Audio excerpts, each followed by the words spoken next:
Welcome to Drafting Out Loud. You know the drill. Today we're looking at the underdog market movers. Let's get right into it with the platform values, underdog relative to DraftKings. And we have not had many changes in these platform values. They're kind of staying the same. And a couple things that I'm thinking about here that are maybe just one or two things I'm thinking about here that I want to highlight. Number one, look up top here. We have DJ Moore, still a value on Underdog relative to DraftKings, and Josh Allen is also a value on Underdog versus DraftKings. I think that it probably makes sense to try to get this stack on Underdog a little more often if you can. It was tempting to push DJ Moore to get like Jalen Waddle to try to get the correlation with Miami and Buffalo for maybe like a week 17 bring back thing. But now that he's on Denver, that's just one less piece to consider as a bring back in that area, which makes it more tempting to just take DJ Moore at, even in the 50s to pair with Josh Allen. So I think that's something we got to think about doing if we have the opportunity to do it while it's still there. Kenneth Walker is still here and not really continuing to rise up the draft boards. He's been sitting here at like 20 or so. And so who knows if he makes it even lower on DraftKings. He's already at 14 and change. And the expectation was that he'd get to, 12, 13, 14 on both platforms. And who knows if he'll get there for Underdog. You got to assume he will, but he's kind of stagnant here at 20 right now. While on DK, he's still kind of ticking up here, going from, I think, the high 14s, if I'm not mistaken, now here to the low 14s. And who knows if it hits in the 13s or not. David Montgomery is still, I think, a nice pick on Underdog here at 70. He should be probably 70 on DraftKings and 53 on Underdog. If anything, they should be flipped. Not saying 53 is a good pick for him on either site. I don't think I'm taking him at 53 at all, but really he should be rising up the boards more on Underdog and maybe falling a little bit on DraftKings if anything. Zach Charbonnet, a value on Underdog. And I think this, again, is more of just DraftKings. He's overvalued, so I wouldn't really care about that. On Underdog, Parker Washington is sitting here at 70-something. He's starting to fall on DraftKings. He's now in the 60s. He was at like 55 at one point on DraftKings. So he still is a value on Underdog. That being said, he is kind of just trickling down the boards on Underdog just so slightly, but he's kind of fallen a little bit down the boards on DraftKings a little bit faster. I'd like Parkinson here on Underdog as like a late round or second to last round or last round pick type of thing. If you can do it, I like a Parkinson Ferguson combo at tight end, if you ask me, especially not on all builds, of course, but if you end up with like one tight end or you want to build a 4 tight end build, I like the idea of Parkinson Ferguson type of thing. If you already have 2 solid tight ends, I don't think you want both of them. Wan'Dale Robinson, he is a value still on Underdog relative to DraftKings. I think that makes sense. I guess Wan'Dale might play more on the outside on the Titans. Oh, looks like I still got to update that one there. We'll figure that out later. He's on the Titans now, not the Giants. And that maybe makes him a little bit less of a PPR scam. If he's a little bit less of a PPR scam, then maybe this price is a really good price. If he still is mainly a PPR scam, then it makes sense why there's the difference here. I do like the idea of getting like Wan'Dale Robinson and pairing him with Cam Ward. He has a lot of receiving options over there now, and they're still, the rest of them are still really cheap. You can get Spears cheap, you can get Pollard pretty cheap. He's falling down the board, so Pollard is cheap. Who knows if they'll be the running backs for him, but that's why they're falling a little bit. You get Pollard cheap, Spears cheap. You can get Io Manor really cheap, DK cheap, and Ridley still cheap as well. So, and Gunnar Helm also. None of them are great picks, but you can easily get cheap Tennessee Titan stacks. And if the Titans end up being one of the teams this year, then thank you very much. I have a cheap stack that is like all of them are producing value type of thing. So uh, not a bad way to go if you need quarterbacks. Romeo Dobbs, still a value on underdog here. A lot can change still on this one. So I think there's a lot of risk chasing him up the boards like that is happening on DK. At 108, I think you're okay for the most part. But at 93, starting to get a little iffy, if you ask me. Josh, we just went over Josh Allen. Rashee Rice, who knows what's going on there? I haven't been able to get him in the fourth round. I'm hoping that he slips to the fourth. Christian McCaffrey is a first round pick. Draft him if you want him. I haven't really drafted much of him. Colston Loveland, I like that pick there. And he's more of a value on underdog. And at times I've seen him go into the fifth round. And so if you get fifth round Colston Loveland, I think you're in great shape. And then just like always on underdog, these quarterbacks are a little bit more of a value in general. So you got Stafford and Sanders. And then if you were to go one more down from here, I think it's Joe Burrow would be the next value. And I do like mainly out of those, I think Joe Burrow is the most intriguing one. I think he is the most upside, most likely out of all these players here, out of like these three quarterbacks here at the bottom. And if you compare him with Jamar Chase at a reasonable cost, forcing him around, I think it's to the seventh round instead of taking him in the sixth. That being said, looking who's going around there, I took Joe Burrow in the sixth with T. Higgins even earlier. And I didn't feel bad about it, if I'm not mistaken. I'd have to find that draft. Here are ADP risers. Waddle's rising up the boards as expected. He's now at 48. He was in the 50s before. Some people predict he should be valued even in the high 20s. So I do think he's someone that you want to kind of take while if he falls in your draft a little bit, like closer to the ADP, knowing that this ADP is probably going to keep on getting driven down. I've seen him go as early as like 27, I think I saw on one draft. I don't recall if that was DraftKings or Underdog, but I saw a 27. I know that because I think I was the 26th pick, and then he got taken with the 27th pick.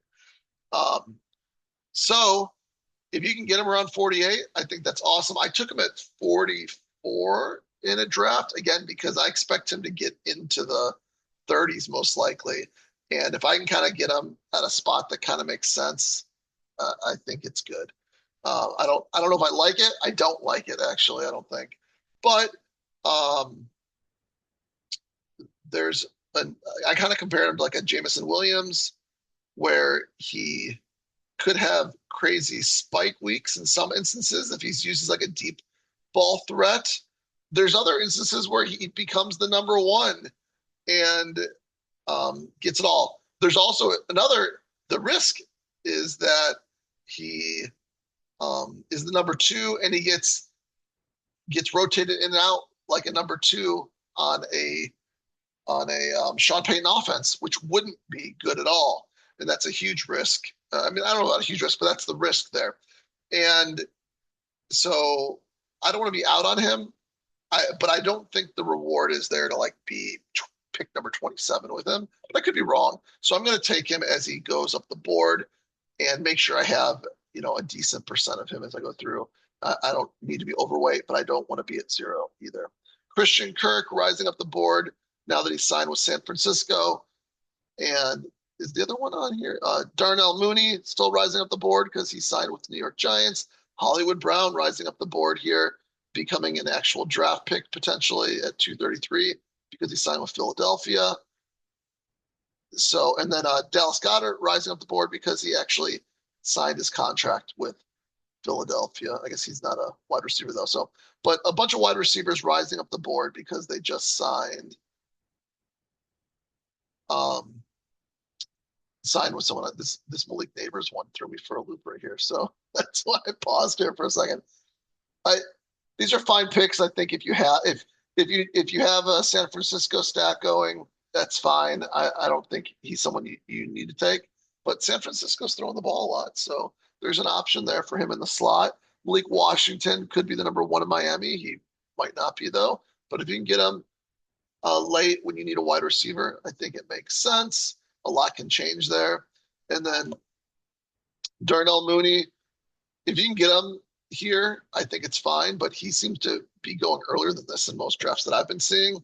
And then Hollywood Brown, I don't know if you really need to target them all, but if you got like a Philly stack or a correlation with Washington or um, Washington or Dallas Cowboys or the Philadelphia Eagles, why not maybe take him as like your last round? I think he's good as a last round pick in those instances, and but is he kind of like a Jahan Dotson type of thing, which was a garbage pick if you took him? That being said, if they do trade AJ Brown, does Hollywood Brown then slot in as like the number two, and then his value, of course, goes up at that point in time? But I don't know how much it goes up. It doesn't seem like Philly throws the ball a whole lot unless you can get open at like some kind of crazy in some kind of crazy way. Devonta Smith's a freak like that. Is Hollywood Brown still got the juice to kind of get open and get targets from uh from Hurts? I don't know about that.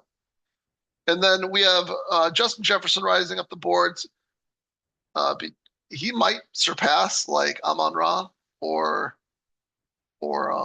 CeeDee Lamb. Who knows? Bo Nix rising up the boards along with Jalen Waddle. I think J.K. Dobbins should be on this list, maybe rising up the boards with them as well, but you don't see him here.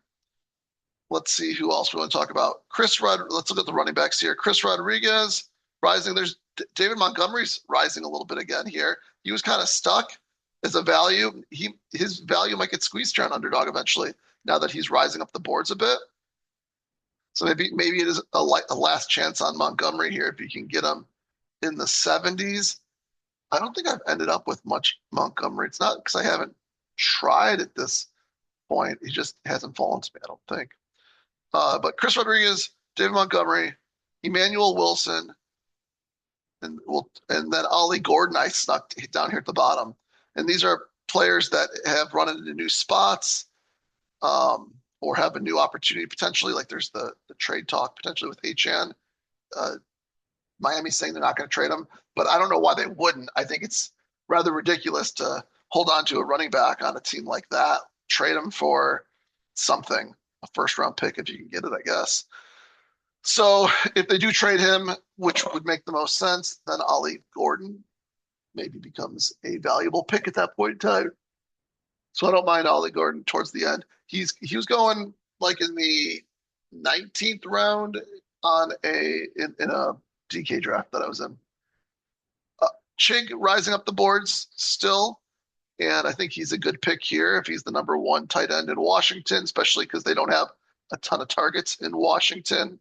And then I'm not sure. And then Dallas Goedert rising up the boards here a little bit makes sense. He's still a good value here, and so I do think it makes sense to get Washington stacks and get Philly stacks and get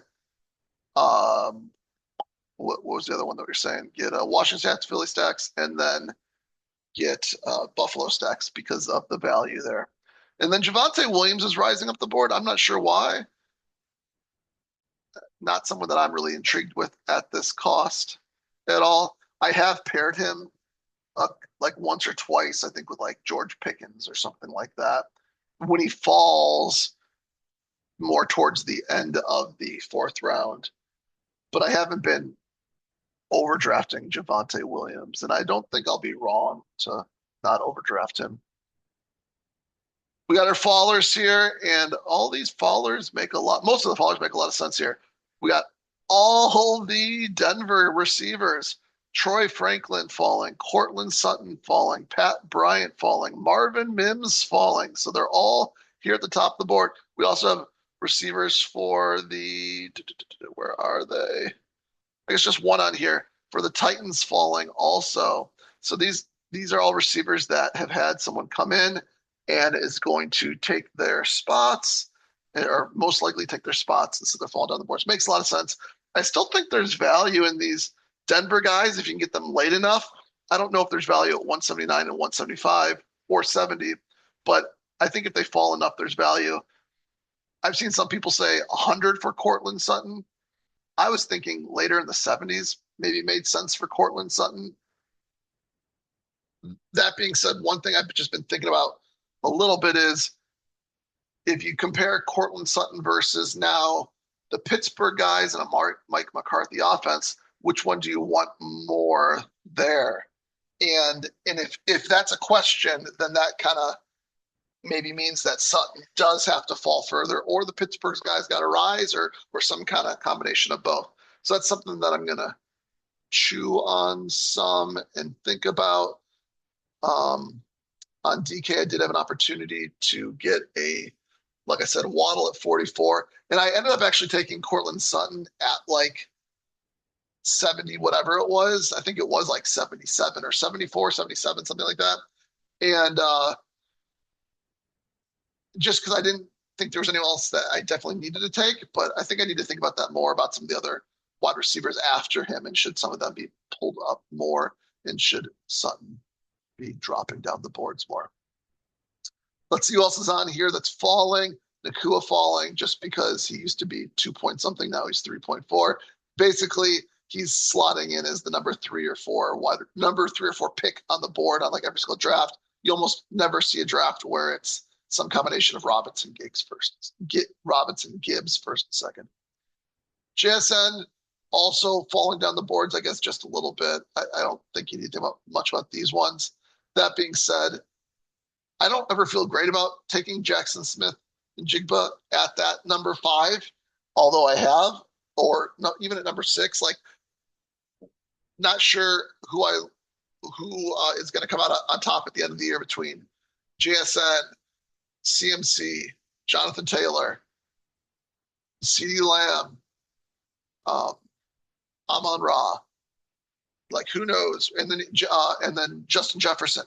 Who knows? So I think I want to just maybe spread my weight across the board on all those players versus end up super high on JSN. If I find myself getting super high on JSN, I might just start pulling up the other players just to like even out that exposure and just kind of pull them up based on ADP or something like that, possibly just to make my exposure more even across the board on all those players is what I might want to do.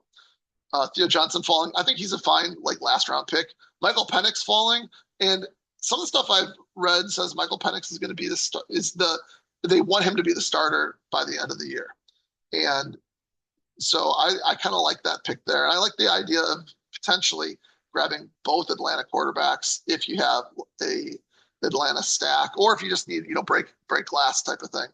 You get both those quarterbacks, and therefore you're almost guaranteed a starter for the whole year. Neither of them are super exciting, but could you say they're like serviceable quarterbacks? And if you get them late enough, do they provide more value versus quarterbacks that are going 5, 6, 7 rounds ahead of them? Maybe. Devon Achane falling all the way now to ADP of 13 here on Underdog. He's falling on both platforms, if not mistaken. And I thought he should have fallen before the trade. That being said, if he gets traded to another team, then he's going to start rising up the boards again. So do what you want with that one. Alvin Kamara falling. I saw him go to pick 200. I passed up on him in a draft recently. Diggs is falling. You see him go in the 40s, I think even the 50s. So he's still falling. And again, it's these free agents. Whenever they get signed, they're probably going to start rising up the boards again. So if you have a build where you need a wide receiver, I don't know why you wouldn't consider Diggs as one of the receivers. Vidal falling now almost into the 200s, 190. Makes sense now that there's 3 running backs in the Chargers, and Vidal's not guaranteed that number 2 role. Marks is falling, and you can see him get into the 60s. He's being drafted in the 60s. I've taken him once or twice in the 60s, 160s. I think it was on DraftKings versus Underdog, but he's falling at both there. And then Bucky Irving now getting even closer to the 4th round. And again, I'm probably not taking him in the 3rd round at all. I'll let him get to me in the 4th and just try to get some unique combos in the 4th here. One thing that I've been seeing in more of my drafts over the last day or two were on DraftKings is that it's a little harder to push the running backs in some cases today than they were yesterday, especially if you're at the beginning of the board, like the 1, 2, 3 pick type of thing. If you pass on the running backs there, it can get kind of ugly if you pass on running backs through the first 5 rounds. You get to round 6, and there's almost like nothing there at round 6, and now you're at the mercy of does the rest of the do you want to pull people up, or does the board want to actually let you take the people you're excited about at a good value? And if you got other people in the draft that also try to get those same people at values, then it's hard to push them around to get the value you want on them. And then you really kind of get locked out of running back. So uh, maybe in some instances, like if you're at the front of the board, maybe it makes sense to grab your running backs early so you don't get stuck in that position where you're getting desperate for running backs later on. And I do think there's maybe some wide receivers that are going later that are more exciting. Like if Cortland Sutton keeps on falling, thank you very much. DK Metcalf and Michael Pittman on Pittsburgh. I think they're actually maybe exciting picks, especially if you get them later like that.